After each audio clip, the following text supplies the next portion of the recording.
So I think TED is a miracle. The first time I did it, they hadn't put anything up on the web yet, so it looked like it was just this small group of people getting together for a few days to hear interesting people talk about their work, and then it would go into the ether and nobody would know anything about it. And then a few months later, I got this permission form to sign to authorize them to post these things on the web, and I signed them without thinking about it, since I figured, well, they can post it, but no one's going to watch it, you know.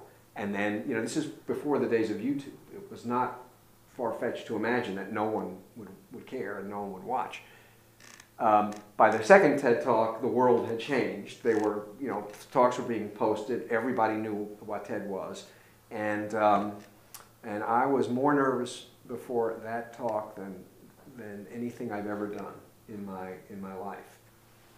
Okay, so the new thing is practical wisdom. Yeah. And we've got one question about it. Do Swarties have, first, do you want to define it a little bit? I'll define it in a very cryptic way. It is, the way Ken Sharp and I talk about it, it's knowing doing the right thing in the right way at the right time for the right reason. And what's most important about it is that it takes judgment, it takes knowledge of the people you're dealing with, and it takes the will to do the right thing, the will to do things that serve the well-being of other people rather than just your own selfish interests. Okay, so we're asking about practical wisdom, and do Swarties have more of it than students at other colleges? And that's written by compared to Haverford. I have no idea. I've only had one job in my life, and it's been here. I've had limited, detailed interaction with students at other places, so I have no idea. I can answer, do students at Swarthmore have it? And the answer is not as much as they're going to need, but life is long, and one of the points of the book and of our course is that practical wisdom is something that comes with experience. So, okay. You're not as smart as you think you are, Swarties. I'll let them know. Okay, so we've got paradox of choice, we've got practical wisdom. What do you think is going to be next? For me?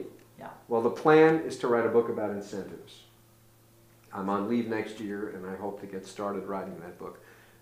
Psychology has a lot to say about when incentives work, and also the negative effects of incentives, even well used and certainly badly used. Nonetheless, they seem to be the main tool that people reach for if they want to make teachers teach better, or bankers bank better, or whatever. Doctors doctor more economically.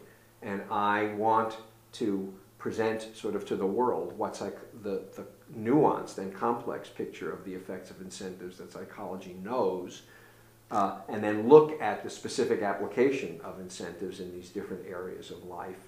And suggest that maybe these are not the best way to be solving the problems that they're meant to solve. So the plan is to write another book that's meant for non-professional audiences that focuses on the downside of incentives. Okay, great. We've got more coming for Barry, but we're all good for this interview. So thank you to the Gazette users for asking questions. And thank you for asking them. There were great questions, except for the one about which division should I drop.